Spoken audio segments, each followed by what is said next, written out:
Chạp mùi cùកំពុងតែមករកចំណីចាបមួយគូកំពុងតែមករកចំណី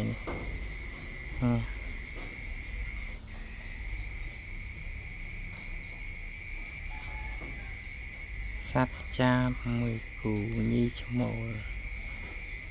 កំពុងស្វែងរកចំណី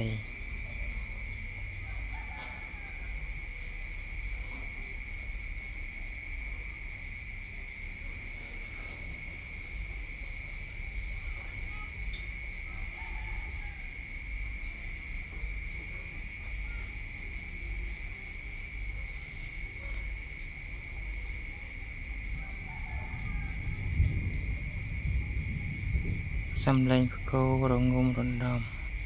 មេឃក៏ចង់ភ្លៀងដែរមើលចាបមួយគូនេះកំពុងតែចាក់ពំយកអីទៅធ្វើសបុកឲ្យមើលទៅ